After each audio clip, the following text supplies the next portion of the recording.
Okay, good morning, everybody. I think we'll get started. Today, what I'd like to do is officially begin our work, our ideas, to try to create our final document, our final paper. So basically, we're going to begin spending this week through the rest of the semester working on our final paper. And let me go back to the syllabus as a review here.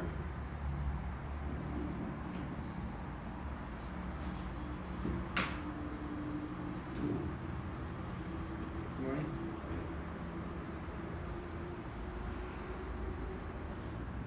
All right, so we're going to be now in Unit 4, okay?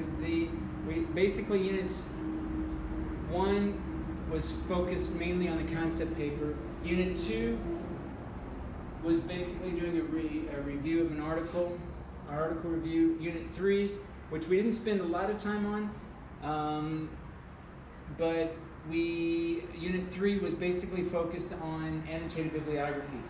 Since most of you have been working with these sources for some time, most of you have been doing your own research. We didn't spend a lot of time in Unit 3 because this would be more for those who are looking for new articles for the first time, trying to determine if those articles are relevant or not. I would rather spend a little bit more time on Unit 4, the final document, again, because most of you have your references already. Okay, so of course, if you don't have your references, or if you want to discuss if your references are relevant, we can certainly have those discussions if you think it's necessary. But we're going to be basically now focusing on Unit 4.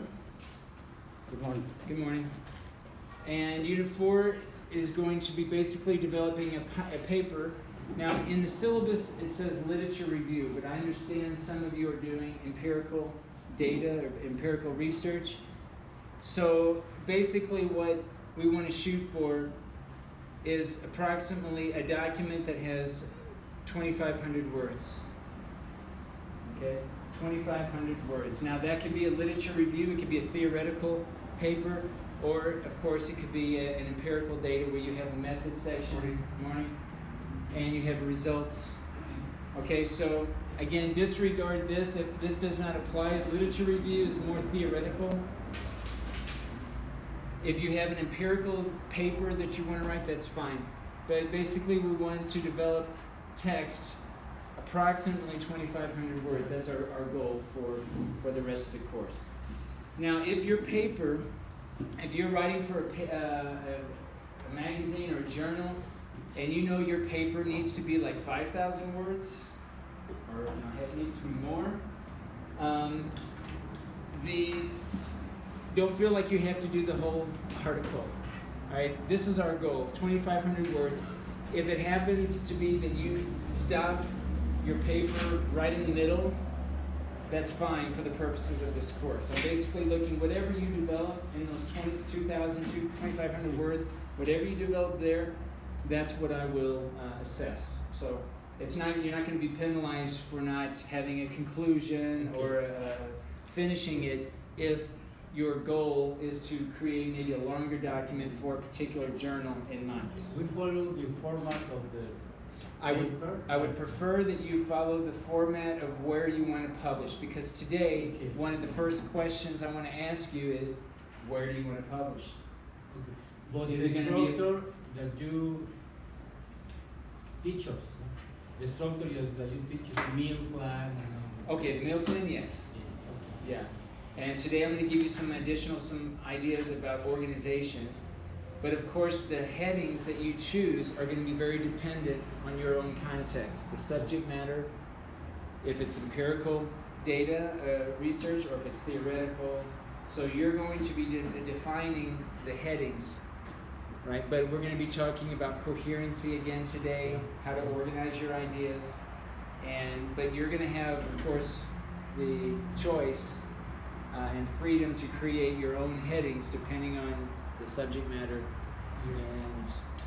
And again, I would suggest that you try to choose a context with which you can publish your article. Okay, so think of where you might publish it. If it's going to be a book chapter, if it's even the beginning of a book, or it could be an article, could be a conference proceedings. And dictionary. Sorry? Dictionary. If you're, well, dictionary is probably not a good choice. No. Only because we want to try to write coherently, so yeah, maybe a dictionary may not be the best choice. But again, this is our goal here, 2,500 words. We want to try to shoot for that as our goal. And that's what we're going to be focusing on starting today and developing that throughout the rest of the semester. Now, everything that we've talked about so far, the feedback that I've provided you in your concept paper, when I talk about the meal plan, when I talk about connecting words, transitional phrases, all the grammatical structures, right? Articles, subject-verb agreement, all of those will also apply, obviously, to our final documents. Okay, so I'm going to be giving you the same kinds of feedback that I gave you for your concept paper. Hopefully it'll be fewer now that we're learning and improving our writing, and maybe hopefully it'll be fewer errors as we develop. But this is our goal for this semester, is to finish this paper. Morning. So today we're going to begin week 9. So if you're connected and you want to open up one notes, we're in week 9. This is going to be our focus.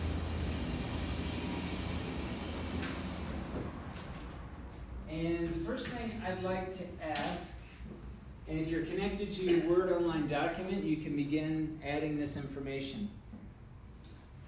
Think about who the target audience is. We've talked a little bit about this, but I'd like for you to share who the intended reader is for your article. Now try to be as specific as possible. This is the target audience. This is not just audience or just anyone who might be interested. Who would be the key person that would benefit most, or who might be interested in the most in your text? So in your Word Online document, you can type target audience and then list out who that is, who the target audience is. Number 2, publication type. So list out what type of publication you are working on. Is it an article? Is it a book chapter? Is it the beginning of a complete book? Is it maybe a conference proceedings for a particular conference? Again, think of the situation in which you might want to publish your work that you're working on in English, okay? Could be a tale. Sorry? A tale. Could be. A tale? Like a story? Not really, no. Because we want to focus on academic writing. If we tell a story, that's a different genre. It falls under the category of creative writing, like novels, and that's a whole nother type of writing. For this course, we're specifically focusing on academic writing, and that's different than writing a letter to your loved one, right? Or writing a poem, even writing a novel, science fiction novel. You're going to write Star Wars, okay? That's a whole different genre. It's a different way of writing, and there's different rules, right? You can use metaphors and slang. You know, you can use contractions. You can do all kinds of fun things, right? But you can't do those fun things in Everything is academic allowed writing. in this kind of writing. Yeah, academic writing has its own its own specific quote-unquote rules, okay? And so if I ever say things like, well, try to avoid slang, that's specific to academic writing. Of course, you can use slang and metaphors and similes in creative writing. Okay. All right, so we have our target audience, we have our publication type. Think of now, who might be the publisher? And in most of our cases, if we're thinking about an article, it might be the journal. What's the journal? Where would you like to publish? You can list them out if you have 2 or 3, if you're not really sure. But list out the article or the magazine, the journal or the magazine. Perhaps the name of the publisher, maybe if it's a book, right, if you have a publisher in mind. The next, type of empirical study. Now this is going to be the type of article. Is it empirical study or is it theoretical, like a literature review? So your first choice is going to be, is it empirical, is it research-based, or is it theoretically based? Literature review. I'm using the word literature review. It could be theoretical framework, it could be theoretical paper. But choose one of these first, and if it's empirical, then share if it's qualitative, quantitative, or mixed methods. Qualitative, quantitative, or mixed methods. If it's an empirical study, if it's a literature review, you can just say literature review. Is not considered literature review as a qualitative? Well, okay, so a literature review can and is a part of an empirical study. No, you have a theoretical, usually a theoretical framework, and then you have your method, and then your results, right? Both. Okay. Yeah, both, right? But what I mean here is, if it's just theoretical, Because you make a compilation of different research and you conclude with your opinion about the compilation of the... well, maybe you have your opinion, maybe it's just a synthesis of, either way, yeah. It's not considered as qualitative. I don't view a theoretical paper as qualitative or quantitative. For me, that's more empirical. That's like when you start collecting data. So when you say qualitative, quantitative, or mixed methods, you're referring to not necessarily, in fact, you're not referring to the literature. You're referring to your own study. How did you collect the data and how are you analyzing it? Yes. Right? All right, so indicate the type of study. Okay, so empirical or theoretical. ¿Se me explicó usted? ¿Sí me ayuda? Yes. Okay. All right, the next one. Now the next one, which best describes the purpose of the overall text? Now what I mean by this, and it's not going to be just any one of these, but overall, in general, which of these would best describe the purpose of your text? What are you trying to achieve? Are you trying to just describe something? Are you trying to explain? Explain would be like, why is this happening? Like, kind of explain the justification of something. Are you trying to compare and contrast, juxtapose this versus this? Right, 2 different things. Are you trying to, of course, argue for or against something? Are you really trying to persuade someone to think differently? Or are you trying to persuade someone to take action? Is it argumentative? Are you statistically trying to prove, and I say statistically trying to prove a hypothesis? That is, did something change? Yes or no? Is something better? Yes or no? Is something faster? Yes or no? Is something stronger? Yes or no? It's a dichotomy, right? It's yes or no. It's all or nothing.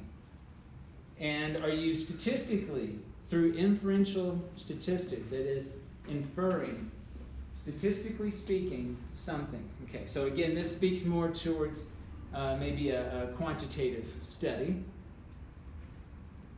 But I'd like for you to choose which of these represents the overall paper. Okay, and I want to stress the overall because a lot of times we're going to mix some of these, okay, in our whole text, depending on where we are.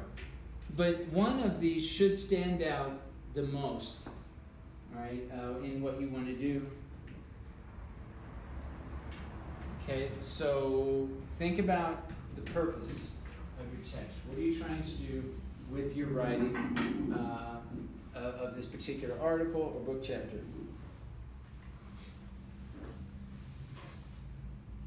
What else? That's what came to mind. Anything else pop up that you want to share with your article? Now this is just before you start to write. This would be, it's good for me and I think for you to articulate and share this to provide the context of your text so that I can kind of see what are you after? What is your own personal context for this article? All right. If you really don't plan on publishing, I would encourage you to try to consider something, even though maybe right now you don't feel like you're going to publish, just to provide some sort of context, really. Maybe to talk about that time frame. Okay. All right, so I'll put here.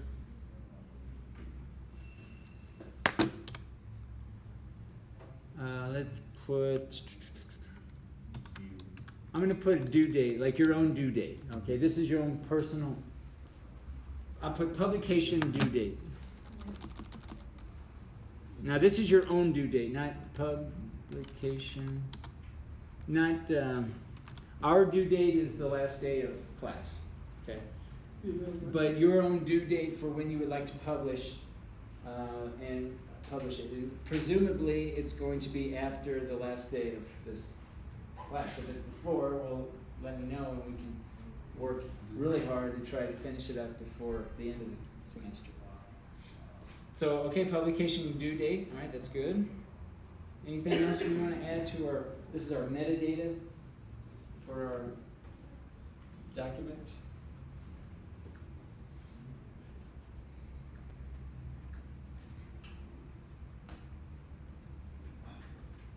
And it covers most of the important stuff.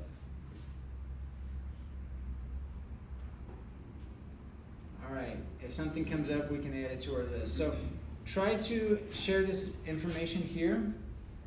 And the next thing I want us to work on today, what I'd like to see behind this information, is to revisit this idea of coherency. Because I think we want to try to organize our ideas, much as we've done in the concept paper, but now more extensively because this is a longer paper. These are the different ways that we can organize, right, our ideas. So think about first developing your titles. I think last week I showed you in Microsoft Word. Let me see if I can open up a Word document here. In fact, let me open up a document from. Has anyone changed your headings yet to the styles? Anyone successful in changing them? No? Okay. I tried once, it was terrible. It's terrible, okay. If you have questions, we can revisit this again if we need to. Change everything.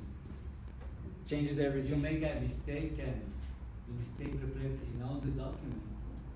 It's not a real mistake, it's a big mistake. Really? Yeah, that's all. All right. Well, we can look at it. If you have questions or doubts, we can certainly look at that. Let's see here. Find the right.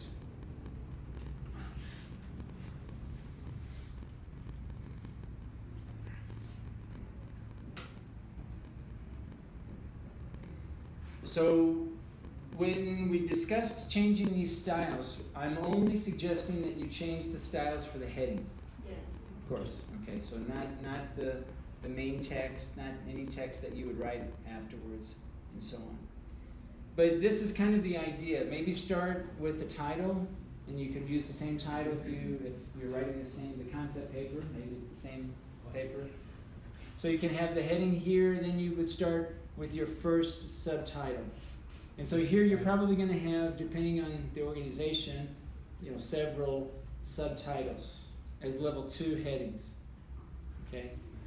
So depending on if it's an empirical or a theoretical literature review, okay, how many of you are doing empirical papers, articles? No. So you're doing your own research, you're going to share your own findings. Only 2 or 3 of us? Everyone else is doing theoretical?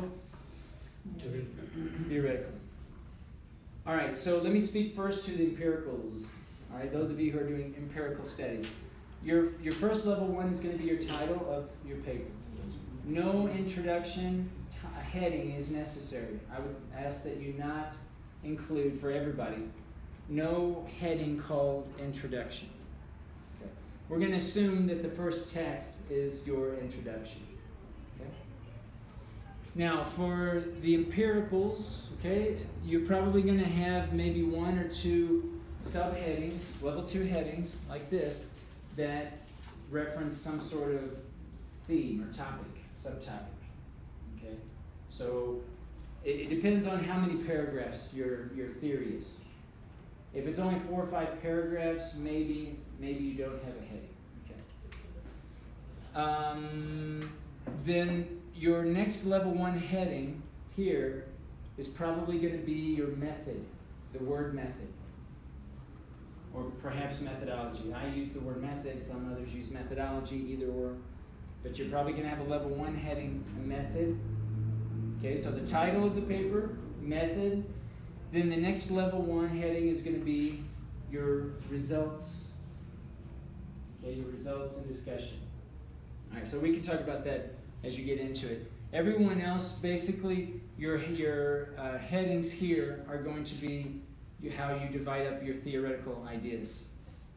Okay, so I probably would only have 1 level 1 heading, the title, and then separate the level 2s based on the topics, the concepts that you're going to develop throughout. Okay. Everyone will have references, a heading called references, which is a level 1 heading. All right, so maybe we can start today by developing this information here, this metadata that we talked about. Start here and maybe indicate how you want to organize, or at least be thinking about this. You don't have to share it, but be thinking about how you want to organize first your level 2 headings, right? Why does one heading come before another? Why are you going to talk about this topic before this one? There should be a logical reason that you can, that you recognize. And here are some options why. These are some options why you would have one section before another. Maybe one's more important, least important, and you want to end with the most important. Or maybe it's the general to the specific, theoretical to the practical. Maybe it's process-based. First, this has to happen, and then this happens, and then this happens. Maybe it's chronological.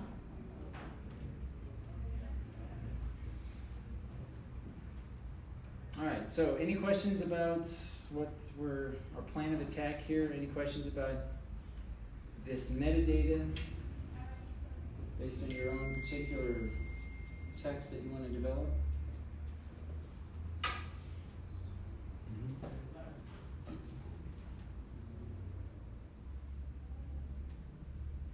And what is the reason of this order? Well, has nothing to do with that.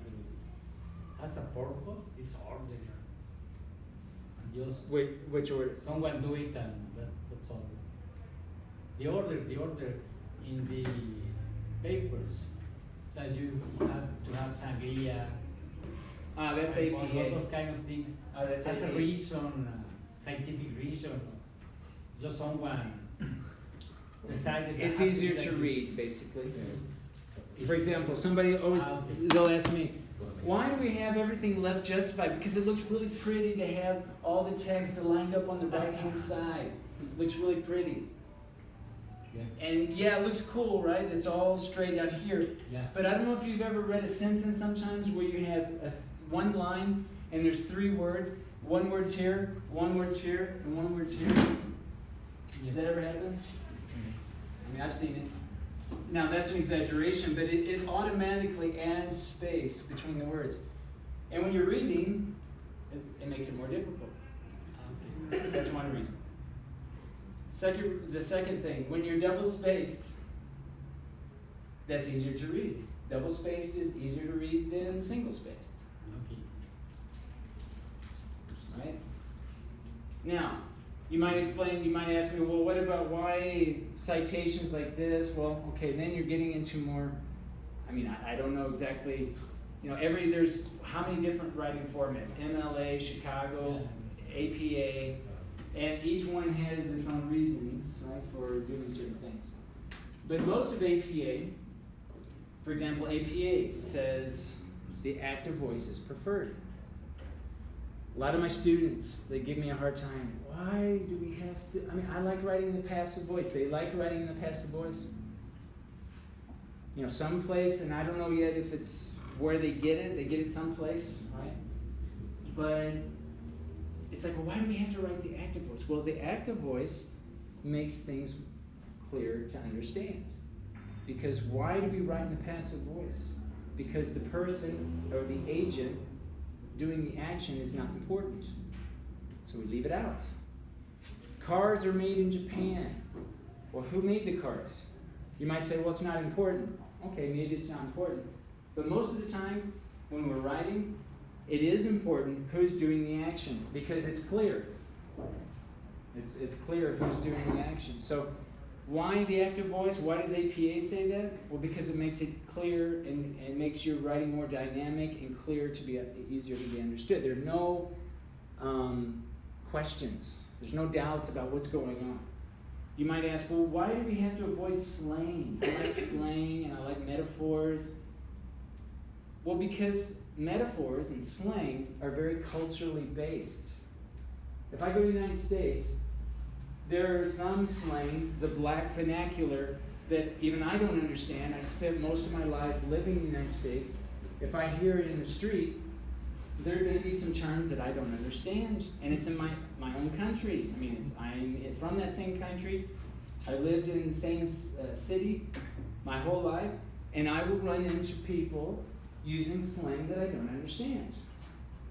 So guess what? When we write academic paper, and we use slang, there's a higher probability that somebody's going to be like, what does that mean? I've never heard that expression before. So the reason for avoiding slang, because the reader needs to understand. So all these rules, right, is to make it easy to understand, easy to read, concise, clear, and that there's just no interference between the message, what's being sent, and what's being received. And I know if you're not used to it, it seems like a lot of rules and a lot of, this is just left justification just for the heck of it. It's like, okay, do we left justify or do we send? Or I'll just flip a coin to decide. But it actually has, most of them have a justification for doing so. So that probably doesn't make you feel any better, but that is kind of what it's all about. Yeah. But sometimes you have to use some metaphors to explain something. Sure. You have to think about the rules as to use them to deliver clear ideas. Absolutely. Has a possibility to use another kind of writing. As long as the whole text is clear enough to be understood and follows the rules, I think. Right. Yes, this is not, what I don't mean to say is that you shouldn't write clearly or that even technical aspects should be, you still need to write very clearly and concisely. And again, I just go back, I'm not sure if you're talking about the metaphors, for example. Yes. Okay. Metaphors are just, it's risky business. When I say that is, you are taking a big chance that somebody's not going to understand. If I say, you may say, oh, well, everybody knows that. It's you know, cultural too, no? but it's cultural. I mean, I'm telling you an example of the black vernacular from my own city that I've lived my entire life. What about UK? Slang in the UK, totally different.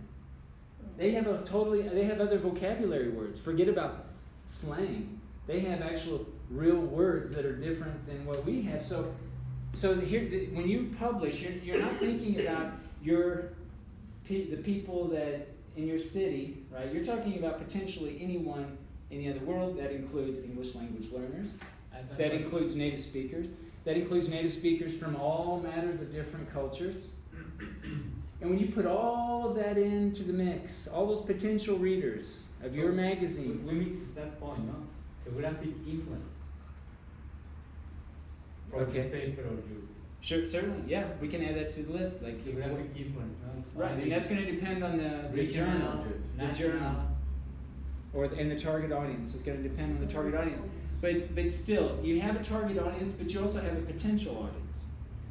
And so I haven't even talked about jargon yet. I'm not talking about technical terms yet. I'll talk about that in a second. But I'm talking about like metaphors. It's just it's risky. It's risky. And I would say even like phrasal verbs in English.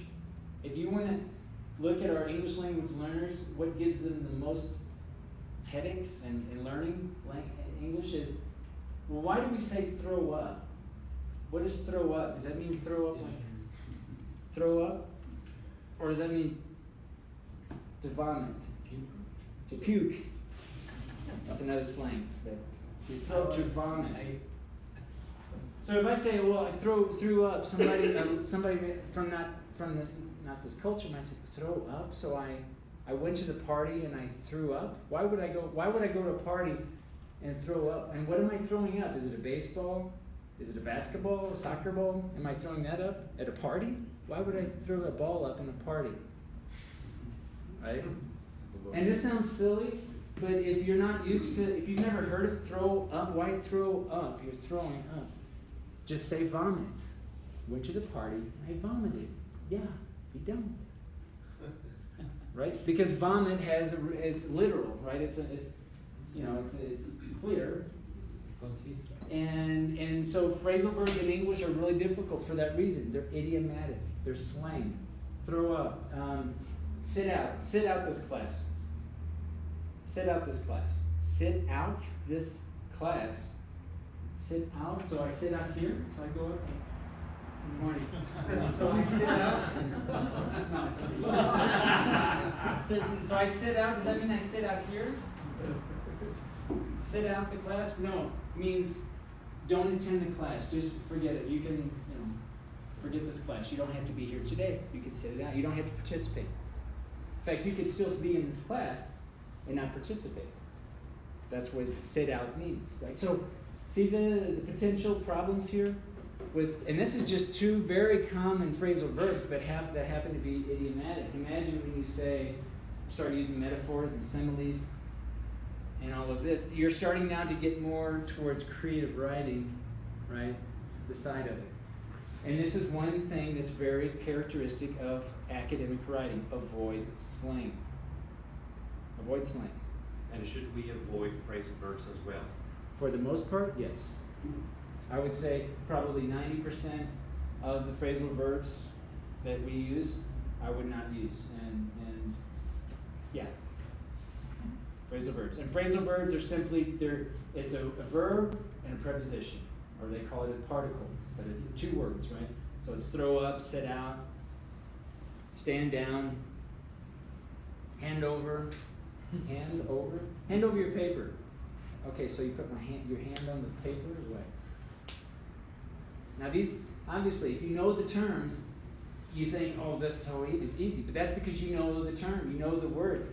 But phrasal verbs takes these two words and says, okay, do you know the meaning of these two words? Maybe there's some relevance, but maybe there's not. Yeah. Well, maybe I don't get the idea. I understand what you're talking about, jargon and all that stuff. Right. But what about explaining something by referring to a metaphor? I mean, I read a lot of things that are referred to a metaphor. For example, there's this economist who's talking about commercial treaties. And he said, okay, commercial treaties are like a spaghetti bowl. It's a metaphor. Wow. Why? Because there are too many, they're interconnected. If you want Just to say analyze- that. yeah. Just say that. That's my point. Wait, it's because he said, well, what's that? And, well, it's this. They're connected, this and that. All right, now you're starting to get into the. Yes, but there No, but I'm he just saying. explains why is. Well, okay, if he explains it. Yeah. If he explains the metaphor, okay, Yes, great. Of course, yeah. But Ah, it's- okay. it's using a metaphor. But what I'm referring to is when you don't explain the metaphor. Ah, okay. You're just saying, oh, this is a. Okay. It's I was gonna say Forrest Gump.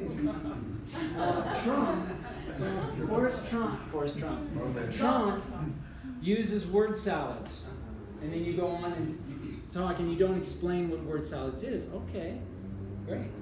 Now, what I would ask is, do you really need to state the metaphor? And I'll tell you why. Because, first of all, if they know it, you don't need to use the metaphor, you can just explain it. If you don't know it, it doesn't matter because you're going to explain it anyway. So my point is, you don't need the metaphor.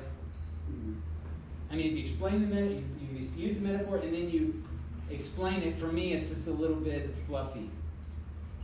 I mean, to be honest, I think it's just, you don't need it. And English is about, for academic purposes, it's saying being precise, concise, being enough, having enough information to understand, but not having extra words. It's really about that. Now, Spanish is different. I get it. Okay, I'm not here to judge the Spanish discourse. It's different. But in English, there are no fluffy words, extra words, words that don't add value, that don't contribute. You need to have enough information to make your point clear, but you don't want to go too far. Because then it discredits you as a writer. When you're writing, you're revealing yourself as a researcher, as a thinker, as an expert in some discipline, as a writer, right? And you are projecting yourself in the words that you're using to share your ideas. And what about analogies and similarity concepts? Because they are like some metaphoric but formal. Because we have different levels of, we can talk about metaphoric language, but sometimes you can, for example, in geometry or mechanics, you use some similarity concepts, and that means that it's some kind of metaphoric The thing is, similes, metaphors, slang, idiomatic, they're all what's called figurative language. And we just want to try to avoid figurative language. And, maybe this sounds like too much, like, oh, this is ridiculous.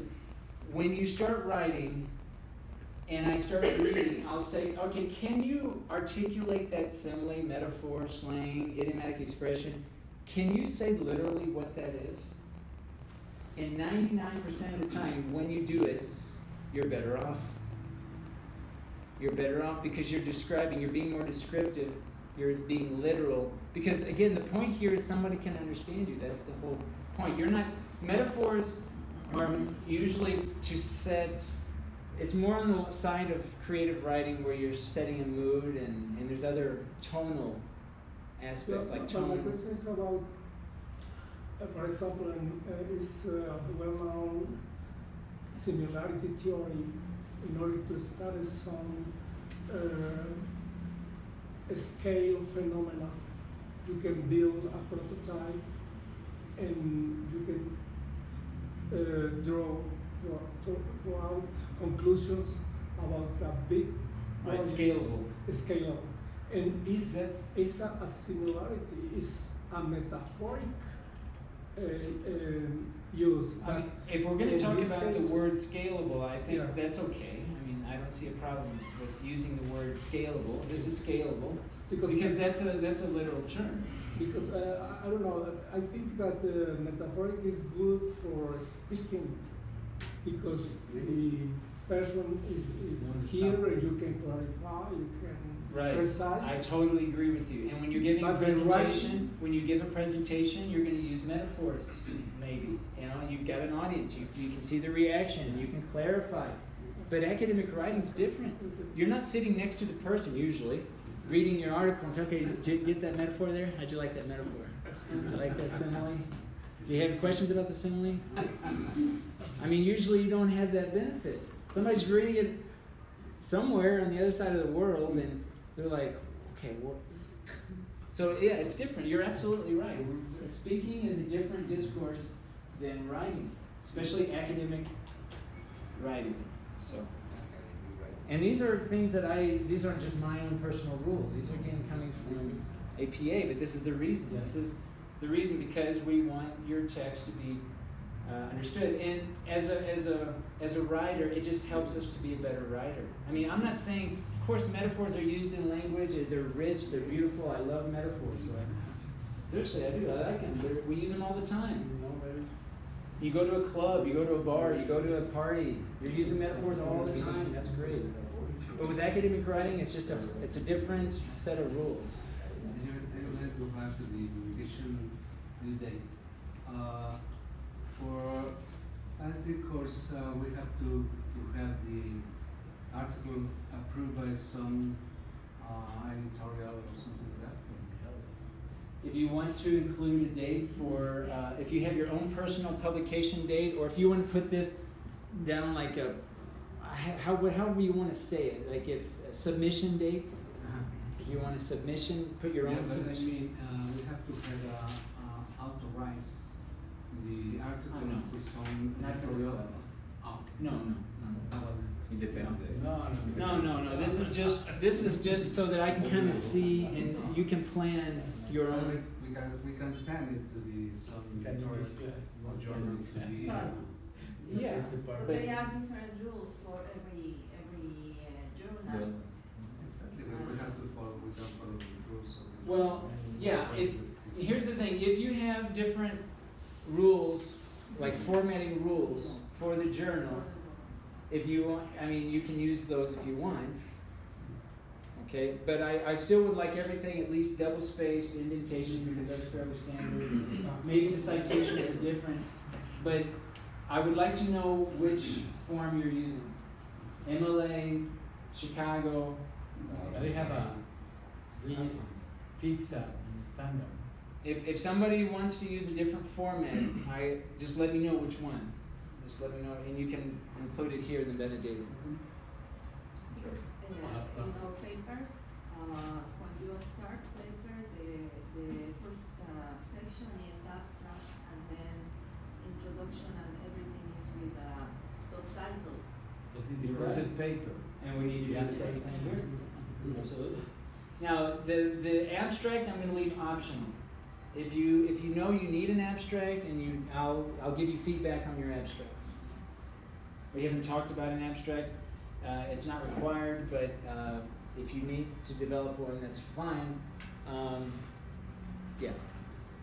So yeah, follow the formats. Use subheadings. This is the big one here. Is the subheadings for coherence, so that I can see how you're developing the organization here. That it's fairly clear. All right. Any other questions, comments, concerns? Well, I do have a question. Is Yes. it possible to have a tone when we write? Yes, absolutely. And in fact, you all will have a tone when you write. Now, whether or not we need to see how that tone appears. What we mean by tone is how do you sound? Are you and the way that you're trying to share your ideas? And some of the words that I ask you to avoid. Remember, there are a list of words to avoid. What are some of our words? Do anybody recall? Modals. Should. You should do this. Should do that. You have to do this. You need to do that. What's another? Very important. Very important. all of these deal with tone to a degree. They deal with tone, like how you're coming across. Maybe possessive pronouns, all right? So we'll talk more about tone when I start seeing kind of examples. I'd like, for me, we get more out of our discussions if we see personal examples of tone from your own work. All right? But most of the words that I ask you to avoid speak to the tone, like what is your perspective and your approach, right, to writing. If you are writing too much, you're repeating yourself, that can also inflect a tone, right? If you say obviously, comma, blah, blah, blah, blah, blah. Obviously, now, if I'm the reader and it's not obvious to me, then I feel like an idiot. I feel stupid. You just made me feel stupid because you used the word obviously. This option. I would say it's yeah. So you put obviously thinking, oh, I'm going to sound smart because I'm smart. It's obvious to me. But what you did was you offended maybe the reader by saying, well, it's not. Maybe either they don't understand or maybe they don't agree. And now you just weakened the tone. Now just caused me to maybe question your validity, your expertise, and then all kinds of things start to come into play. When you write, you're revealing yourself. The words that you choose matter, and it reveals who you are as a thinker, as a researcher, as a professional, etc. So that's why we have to be very careful with the words that we use. Even though we feel like, oh, I can't use that word, I can't use that, I can't use that, I can't use, what can I use? There's nothing left. Well, there's a lot of words left in the English language that we can use, and it speaks a lot to the tone.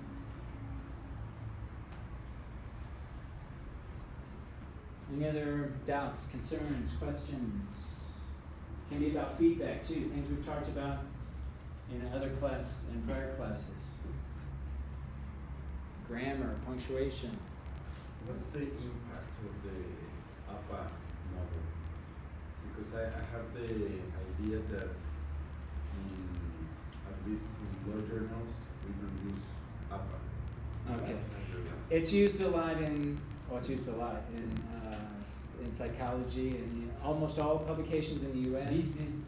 in business are very common. Administration. Yeah, administration. So the social sciences, a lot of the social sciences, it's used a lot. But not in law. I mean, That's fine. If you don't want to use APA, use something else. Just tell me what you're going to use. It's fine. Okay. No problem. We got a little bit of APA in the concept paper. I'll be good with that. But just tell me what you're using, please, and make sure you follow it just as we follow the APA to a T. Make sure we follow it very precisely.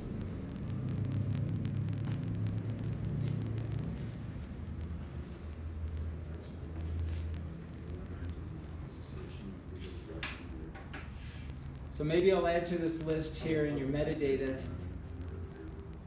I'm going to put writing format.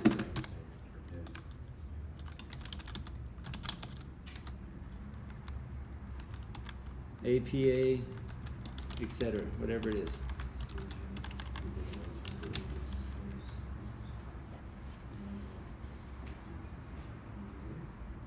I still would ask that you focus mainly on, regardless of the writing format, that you focus on concepts, not the authors. Focus more on the concepts than the authors, and paraphrase more than you direct quote. Paraphrase more than you direct quote. And focus on the concepts, not the author. So instead of saying, according to Ellis, blah, blah, blah, blah, blah, you say, blah, blah, blah, blah, blah, and then Ellis in the citation. Focus on the concepts more than the authors.